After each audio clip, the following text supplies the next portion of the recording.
Decarbonizing the economy will mean clean technologies across many sectors. I speak to Vanessa Chan, Vice Dean of Innovation and Entrepreneurship at the University of Pennsylvania School of Engineering. Chan previously served as the Chief Commercialization Officer at the U.S. Department of Energy and Director of the Office of Technology Transition.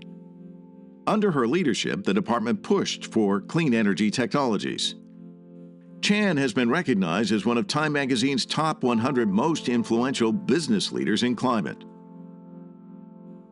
So moving inventions from the lab to the real world is critical to our economy. But most inventions don't make it. They die in the lab. Consider the light bulb. I met Chan in Chicago at the Aspen Ideas climate event. So let's start Sure. with the light bulb. You have this great TED Talk, and you talk about Thomas Edison, and you tell kind of the story of Edison. For our viewers, what is the story?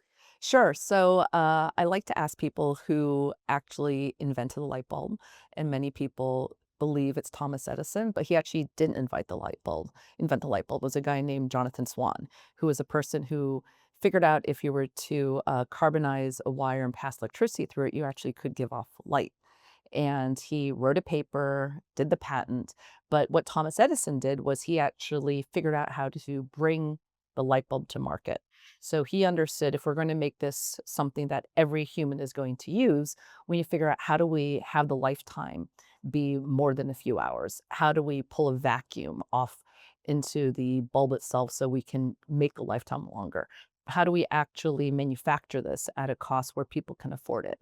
How do we actually convince the utilities, instead of piping gas to the homes, they actually pipe electricity? So there's all these other things that one has to do to have technologies make it to the marketplace that actually have nothing to do with the heart of the technology, that have to do with influencing an ecosystem to do things. And so I love that story because everyone thinks Thomas Edison was the father of the light bulb, but he really was the father of deploying the light bulb. The inventor of the light bulb was someone else who nobody really knows. At the Department of Energy, Chan's department published Pathways to Commercial Liftoff, which were reports aimed at providing a roadmap for decarbonization. Creative thinking, which you obviously have, and being a disruptor. What were some of the challenges you faced when you joined the administration, and how tough is it to be a disruptor trying to, shake the cage in Washington, because they have a certain way of doing things, and it's slow, and it takes forever to kind of make things change. Well, I think it's really important that people like to talk about things in generalities. And I think the world is much more nuanced than that. And so anytime that you want to drive change, it's important to find other people who also want to drive change in the big organization that you're in. So at DOE, as I got to know people, there were people who kind of understood the things that had to happen in order for technology deployed. And I started collecting those people. People who were feds, who were political appointees, who really understood the need to do things differently as this infusion of money was coming. And as I got to know those people, we started thinking about pilots that we needed, of how do we actually think about aligning the private sector with the public sector so we actually can come up with an approach together of how we deploy these technologies. And that's where the Pathways to Commercial Liftoff came about, was this idea of a national roadmap that we write with the private sector on what it will take to bring these technologies to market. And so hydrogen, nuclear, long duration energy storage, and carbon management, I found leaders in all those technologies who understood the need to do this. The good news is that I had to go through that personal transformation myself. I have a PhD from MIT Material Science and Engineering, and when you are doing a PhD, you're very much in the weeds of data and then wanting to vet everything, so you need scientific integrity. When you go into the real world, it's 80-20. CEOs are making decisions based on gut instinct, based on good enough data. It's like two completely different mindsets. So when I went into the consulting world, I had a really hard time with that shift. And I think what's interesting is, having personally gone through it, I knew how disturbing this was to some people because it didn't feel right what we were doing. And so we had to bring people on that journey. I think having personally gone through it, I knew why people would be very hesitant about this kind of disruption. So I think it takes a lot about patience, about understanding people who have to go through a journey you went through, and then really being good at listening, and then hiring the right team. And so the team that I had that was driving the liftoff reports were amazing humans that were super patient, no ego, and really wanted to collaborate. And that was a hallmark for people on our team, was you couldn't come in here if you had an ego, because it doesn't work. You can't drive change with egos. I ducked into one of the sessions. The guy said, when he was talking about climate, he said, it's bad, it's now, there is hope. So I want to talk to you about the first two. It's bad and it's now. You know that. You're in this job, but you have to have patience. How tough is that? Well, I think it's really important to be careful with the words that you use, because I think sometimes when we use bad, it just panics people. And bad is a relative term, right? What you see as bad may not be what I see as bad. And I think in the end, you have to find language and approaches that everybody agrees with. So when we did the Pathways to Commercial Liftoff, I was very focused on risks and economics, because the private sector is rational and they want to be doing things that are going to ultimately make money. And you can only make money if people are willing to buy it, and you can only buy it if it's affordable. And so for me, affordability was always at the backbone of everything. And my question was, how do we make these alternative technologies affordable? Because if they're affordable, then people will have no issue buying them, and therefore we can then address climate change. So to me, the story has always been about affordability of technologies that happen to also help solve climate change. So where I am hopeful is, we did a dozen of these liftoff reports, from nuclear to hydrogen to others. And, I will never admit which are my favorite, just like your children, you can't do that. I think the other thing that we can't be is black and white, where you can't be like, okay, switch off all of fossil fuels right now. We're going totally to clean energy. We can't, because the economics aren't there yet. And so there is a role for gas right now, because as the demand for energy is increasing with AI and data centers, in every single pocket, we have to figure out what economics make the most sense for the people in those places right now. And so I'm a realist. I'm somebody who wants to drive things fast, but in a way where we can bring people along, and in a way which is how humans think. And humans are actually relatively simple people. Right? Like we need affordability. And if it's something is affordable, we're happy to do good for the world. And so I think that's where the trade-off is around situations where people have two jobs trying to put food on the table. And we're saying, you need to worry about climate change. And they're like, I can't feed my child right now. I don't have the luxury of doing that. So we have to meet them where they are, which is, well, you should go clean because solar is cheaper.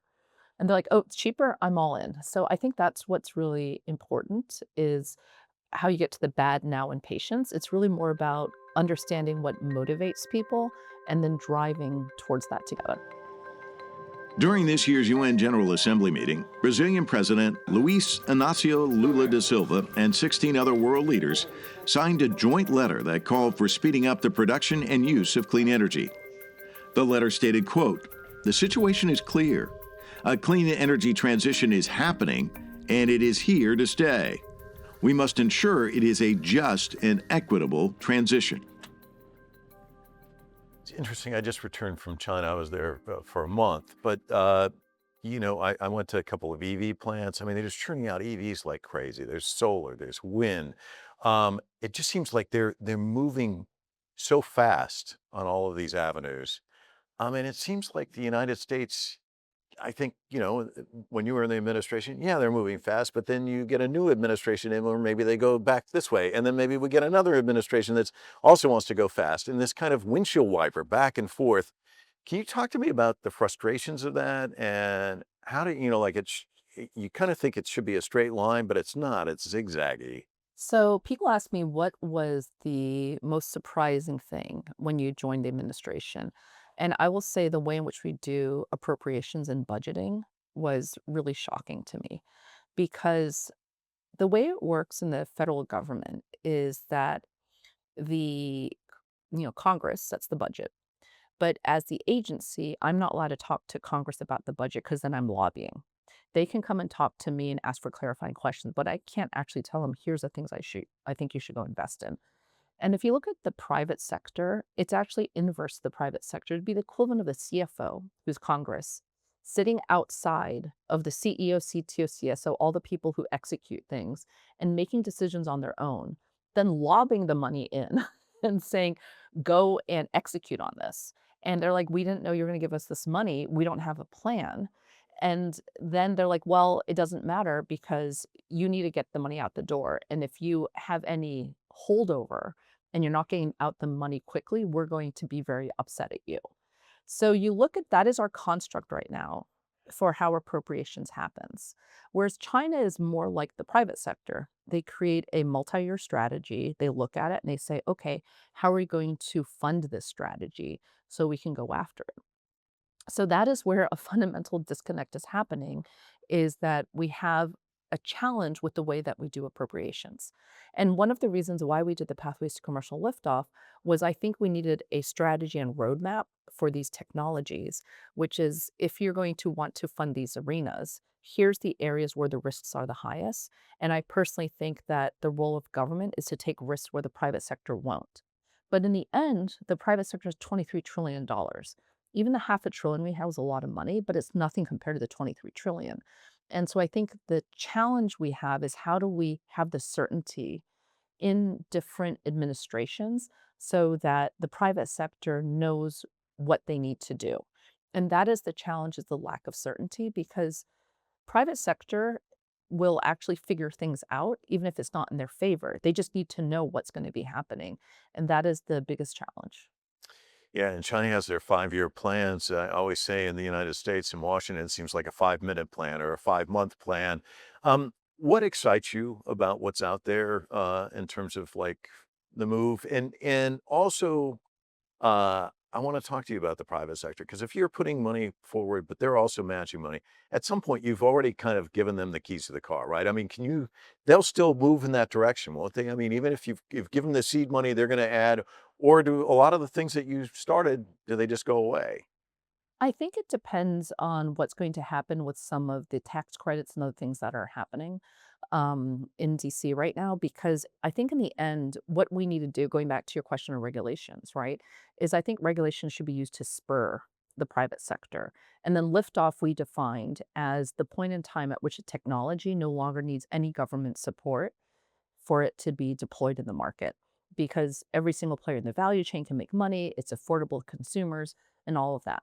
But we can't get there magically. Like people say China stole solar, and they didn't steal it. What happened was we invented solar photovoltaics, but when we had it in the early days, it was not at all economical.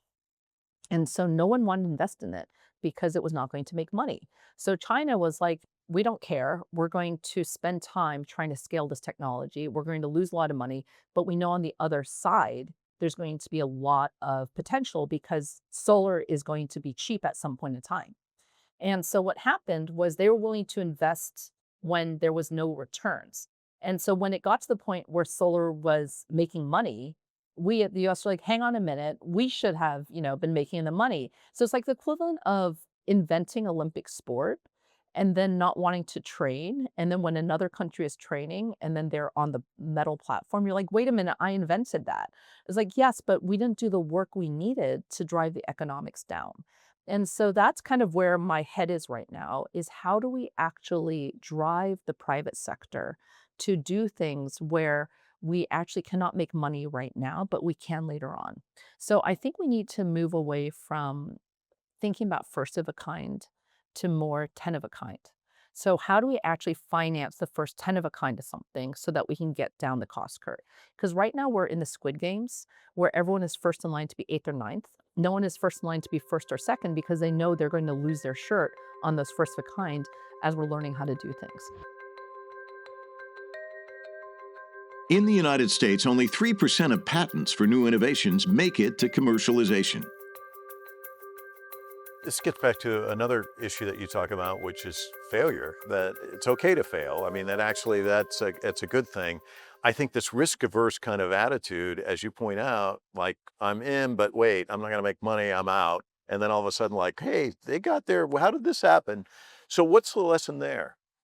So I actually don't like failure. It's like the four-letter F word that you can't use in my house. The other ones are fine because there really isn't a such thing as failure. Because in my mind, I'm a scientist, right? So you do an experiment, you have a hypothesis, and the hypothesis was wrong. You didn't get the outcome you expected, but you learned things in that outcome that you then use to do your next experiment. And so I think that is the point of it. You mentioned, China is iterating iterations and your ability to learn from doing is so important and critical to actually driving progress. And I think that's super important. So it's not about failure, it's about learning. And so the problem with failure is you are using a word that has a very negative context. You are a failure.